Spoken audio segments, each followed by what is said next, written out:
Tua will be the highest paid player in NFL history after this season.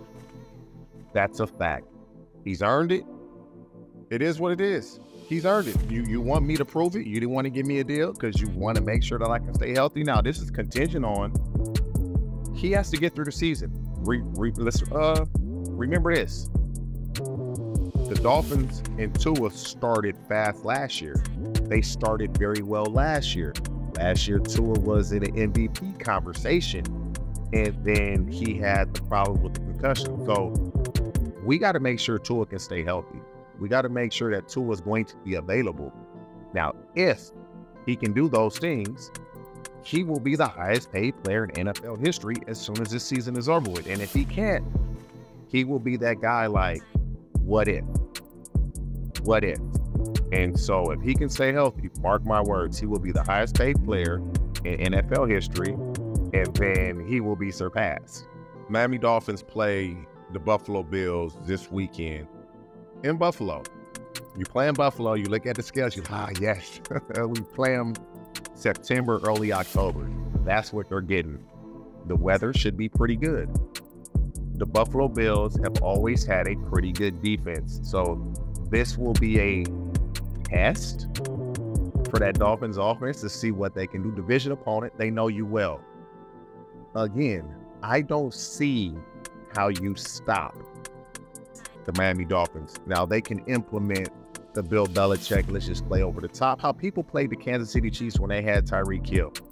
Let's put that shell defense up. Let's make them work their way down the field. We are not going to give up the big play. But if they are able to run the ball effectively, like they did last week, 350 yards against the Broncos, you can't play that type of defense. Now you got to bring those safeties in the box because they're gashing you. If they can do that, it's going to get ugly. But it can also get pretty because Buffalo's going to score some points. Buffalo with Josh Allen's going to score some points. So if we get into an old-fashioned shootout, you got the gunslinger in Josh Allen, and you got Mr. Accuracy and Tua with all that speed out there, we might have a hell of a game on our hands. You just don't know.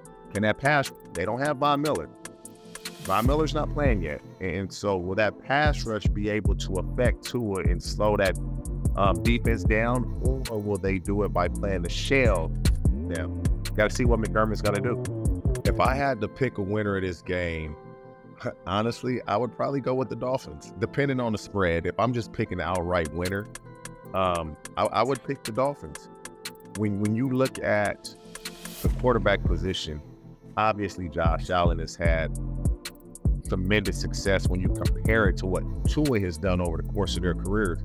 But it's a team game.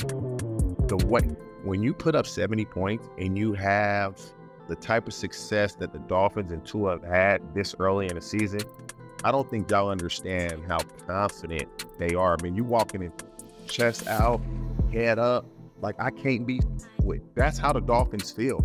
They feel like they cannot be touched. Now, you will get touched, but can you maintain that level of confidence? If I had to pick where I'm going with the Miami Dolphins, Mike McDaniel, man, is he's just on another level with his creativity. Very creative, running that short motion to the sideline, and guys get up the field and create so much space because if you sit outside in the corner, they're going to run right by you. Just his creativity and the things that he's doing, you're going to see a lot of teams start to mimic and copy what the Dolphins are doing on offense. Bills favored by 2.5. I'm going with Miami.